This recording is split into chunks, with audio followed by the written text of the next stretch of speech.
আৰু কেইদিনমানৰ পিছতেই মোৰ বিয়া। ঘৰত উখল মাখল পৰিৱেশ। মা দেউতাহঁত মোক লৈ সুখী, কাৰণ মাহঁতে মনে বিচৰা জোঁৱাই পাইছে। মামা খুৰা বৰদেউতা বহুতো আত্মীয় আৰু ওচৰ চুবুৰীয়াৰ ঘৰত মোক কইনা ভাত খোৱাৰ নিয়ম কৰিছে। লগতে আকৌ উপহাৰো দিছে। কোনোবাই দিছে চাদৰ মেখেলা, কোনোবাই দিছে বেডশ্বীট গাৰু কভাৰ, আকৌ কোনোবাই কাঁহৰ বস্তুকে দিছে। মুঠতে মোৰ আনখন ঘৰত বস্তুৰ অভাৱ নোহোৱাকৈ গোট খাইছে।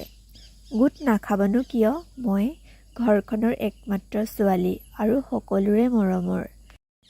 বিয়াৰ বাবে দেউতাই ফাৰ্ণিচাৰ সকলোবোৰেই বনোৱাইছে। মামা খুৰাহঁতেও দিছে। লাহে লাহে বিয়াৰ ওচৰ চাপিল। দেউতাৰ চকুত যিমান ফূৰ্তি আছিল, সকলো চকুৰ পানীলৈ ৰূপান্তৰিত হ'ল। মা মই যেন ওচৰেই চাপিব নোৱাৰোঁ। আপোনা আপুনি দুইজনী কান্দি পাওঁ। যিমান কান্দিলেও জানো এইখন ঘৰত থাকিব পাৰিম? কেতিয়াও নোৱাৰোঁ। এটা কথাই ভাবোঁ, এতিয়াৰ দৰে দিনবোৰ সদায় নাথাকে। মা দেউতা জানো মোৰ লগত সদায় থাকিব?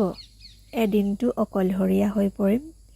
আকৌ ভাবোঁ, মোৰ অবিহনে মা দেউতা কেনেকৈ থাকিব? মাহঁতক কোনে চাব? বেমাৰ আজাৰ হ'লে কি হ'ব? মানে মনৰ মাজত হাজাৰ দুখ চিন্তা। আনফালে হ'ব লগাজনক লৈ সুখী। হাজাৰটা নুবুজাৰ মাজত বিয়া আহিয়ে পালেহি। ঘৰত মানুহৰ বহুত সমাগম। কইনাৰ কাপোৰ বাকচত ভৰোৱাৰ নিয়ম কৰিছে বৰমা নবৌহঁতে। সকলোৱে মুখে মুখে কিবা নহয় কিবা কৈছে।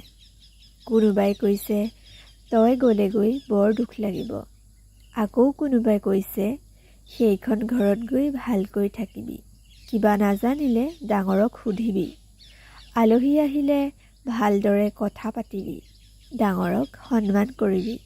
সৰুক মৰম কৰিবি। সেইখন ঘৰৰ মানুহক এইখন ঘৰৰ মানুহৰ দৰেই ভাবিবি।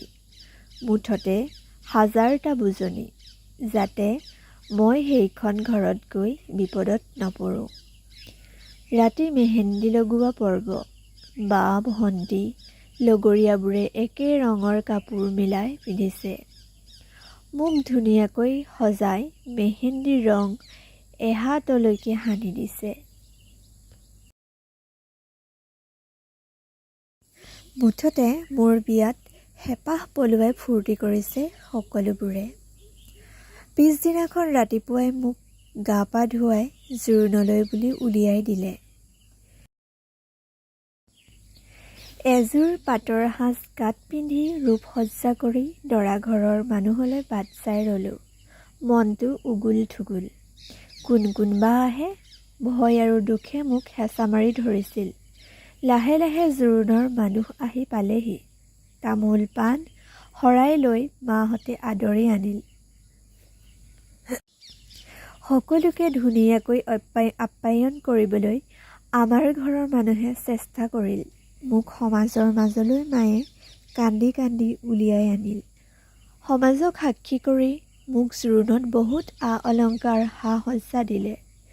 যি যি নিয়ম আছিল সকলো কৰি খাই বৈ ঘৰমুৱা হ'ল।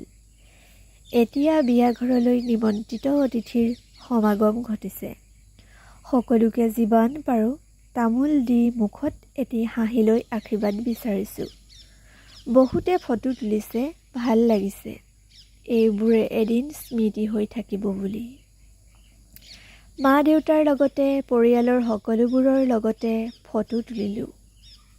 লাহে লাহে সন্ধিয়া হৈ আহিল।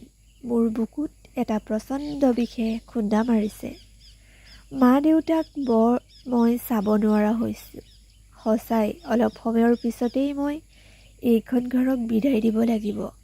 মোৰ জন্মঘৰ, মোৰ সকলোতকৈ আপোন মা দেউতাক চিৰদিনৰ বাবে এৰি যাব লাগিব। কান্দি কান্দি মই অচেতন হৈ পৰিলোঁ। অলপ সময়ৰ পিছতেই দৰা আহি কলৰ তল পালেহি। মোকো তেতিয়া এটা ৰুমত সকলোৱে বেৰি বহুৱাই থৈছিল। এনেতে দৰাৰ ভায়েকহঁতে ছোৱালী খোজা নিয়ম কৰি মোক ৰভাতললৈ লৈ গ'ল আৰু ৰভাৰ তলত সকলো নিয়ম কৰি দেউতাই মোক আন এজন পুৰুষৰ হাতত চিৰদিনৰ বাবে কটালে। বৰ দুখজনক সেই সময়কণ। এতিয়া মোক দেউতাৰ ঘৰৰ পৰা বিদায় দি গাড়ীৰ ভিতৰত সুমুৱাই দিলে। এফালে মা দেউতা ভিতৰত অচেতন, ময়ো অচেতন হৈ মানুহজনৰ ঘৰৰ পদূলিমুখ পালোগৈ।